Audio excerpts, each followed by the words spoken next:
Burn Tower Cessna 7 tree for Foxtrot Mike ready for straight out departure at runway 4. Cessna 7 tree 4, Foxtrot Mike altimeter 29er, decimal 9er.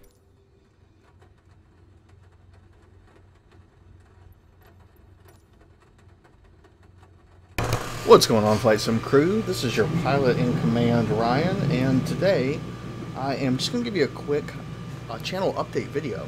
So in my last video, I let you guys know that I had completed my solo, which is a huge milestone in flight training, and got to meet with my instructor, did a couple solo flights just in the pattern, and kind of came up with a roadmap of what we're going to be doing next, and it's also going to shape the evolution of this channel, because in essence, if you guys haven't picked up on this, this channel is basically a way in which I reinforce what I'm learning in flight school. So many times I will go and let me turn on all my lights here.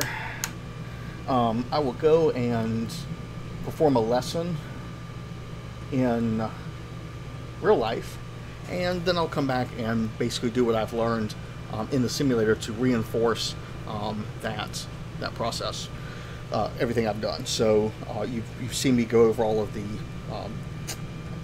flight instruments. You've probably seen me do some slow stalls. I've done a couple different things. I'm probably going to go back through and do a little bit of a recount, basically a mock check ride, so to speak. So I did one of those with a different instructor, and the important thing, though, I wanted to bring up to you guys today is kind of where this channel is going to be going here over the next few months. So this portion of flight training is going to be much more technical. So before, just been having fun, just been learning the basics, just been learning basically how to fly an airplane, how to move, you know, a vehicle in three-dimensional space, how to safely get it off the ground, how to safely get it back on the ground.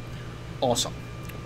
When my instructor says you can do that by yourself, that is the highest level of confidence. It's not my airplane I'm flying, so obviously they trusted me to fly someone else's airplane and to get it back down in one piece.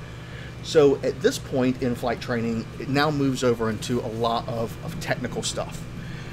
In that, the next few videos may not be the most fun videos to watch. And if you are an aviation enthusiast like myself, if you love aviation, you're watching this channel just because you want to learn more about what it is to become a pilot, it's something that maybe you think is kind of cool, and you want to just see if it's something that would be worth your time at any point in your life, then the next few videos are going to be a much more accurate kind of behind-the-scenes look of what it is to be involved in aviation, because we're going to be moving away from the fun.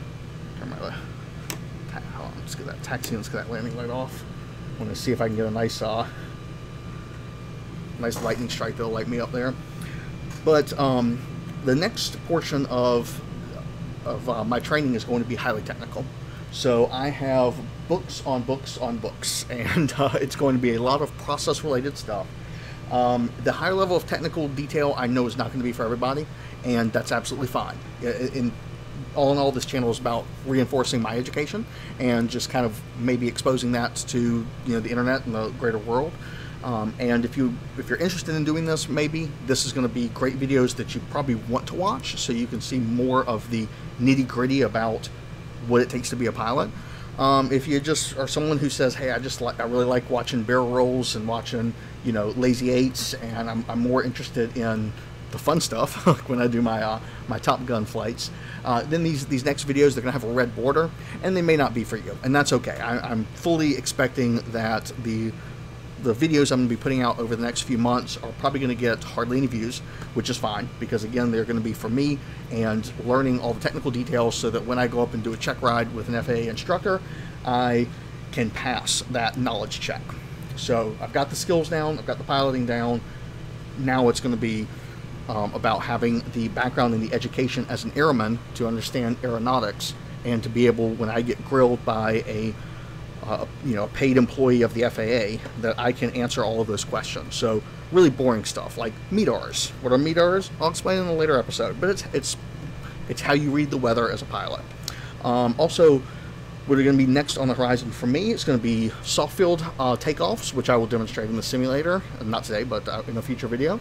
Cross country, which simply means moving between two airports. A lot of people hear the word cross country, they think I'm going to be flying either between states, or I'm going to be flying from, say, ILM, Wilmington, to, I don't know, somewhere in the mountains, maybe Asheville. And that's not what a cross country is. It's going to be within the range of the Cessna 172. So for me, it's going to be flying from New Bern Airport, KEWN, up to, say, for example, Edenton, North Carolina, or maybe Little Washington, North Carolina. You know, a shorter flight, but moving between two airports where I have to learn how to read the weather at my current airport. I have to read the weather at the airport I'm going to, and then I have to have a crystal ball to see into the future to make sure that the weather conditions do not deteriorate before I get to my destination and before I get back to my home airport. So that's what my instructor is going to be teaching me next time we meet, and it's what I'm going to be learning on my own and demonstrating here in the simulator, and I will probably make a video for that. As you guys have probably seen before, I will probably do some time-elapse speed up during the more boring portions of the flight. So once I climb up to altitude and I'm just, you know, making that straight shot to Edenton, I may do a time acceleration of 2.5, maybe 3, but just to speed things up, make it easier for you all if you care about viewing it. But again, let me get back to the point. It's going to be a lot more technical. So just note that if you see a red border around the video, that indicates it's going to be red for regulations. So regulations these are the books that the FAA prints. I will be reading from them. I will be teaching, well, not teaching, but I will be reviewing the information that I am learning from those books and putting those in video format. All the books were purchased this year, so they're going to be current as of 2022 per the FAA.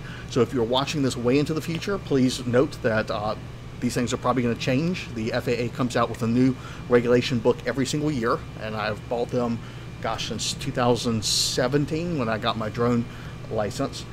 And if you don't find these videos down your alley, if you see that red border and you say, you know what, the details of how to be a pilot I'm not really that interested in, hey, skip the video, no sweat, no problem whatsoever.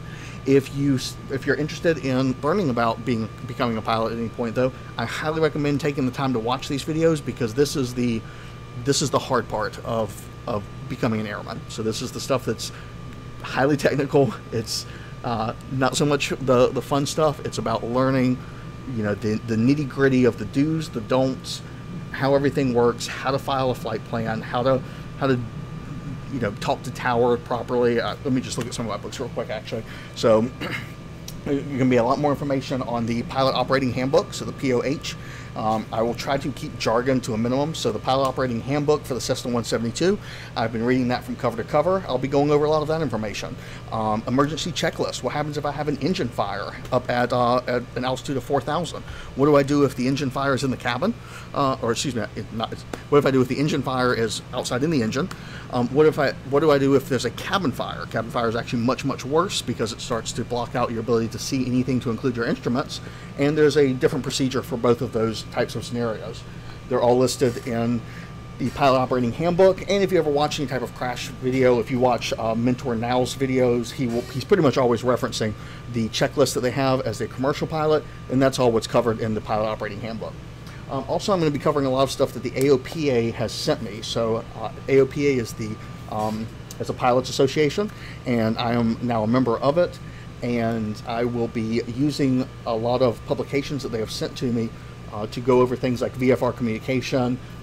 They give some kind of quizzes, like weird scenarios, like what if scenarios, and what you should do in those scenarios that maybe fall into an area where you're put in a pinch between two regulations. You know, regulation may say you have to do X, Y, and Z under these conditions, but for the safe operation of the airplane, you need to do something slightly different. And the FAA gives us leeway as pilots in command to make the decision for the safest function of the airplane. So they like to come up with different scenarios, present those scenarios, and I'll go through those with you all in video form and talk about the scenario, what I would do, and then we'll grade that against what AOPA says that I should do with much more experienced and senior pilots. Other things are going to be the the Airman's Handbook. So this is going to be more nitty-gritty information, and you know, but this is just going to be factual stuff. So again, red border, red equals regulation. It's going to be nitty-gritty. If you're interested in that, awesome. I have probably babbled enough for all of you all. So as you can see, we are currently in night conditions with a terrible thunderstorm over us.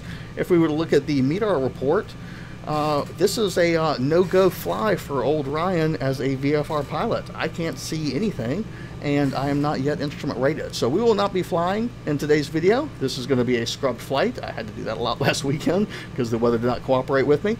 That's just a fact of being a pilot, especially in the training phases. So my video is real to life, and I hope you all enjoy this video. I hope that you guys will continue to stick around on this adventure of me becoming a pilot, and I look forward to seeing you all in the next video. Give a like if you like the video. Subscribe if you want to learn this stuff. Maybe you're just a passenger and you want to know what all the pilot's doing, or if, again, like I said, if you are interested in becoming a pilot, you definitely want to see more of this information to know if pursuing aviation is going to be worth your time, if it's something that when you get down into the details you really have the fortitude to take on. Alright folks, that's all for this video. Thanks for your time, and I will see you all in the next one. Have a great day.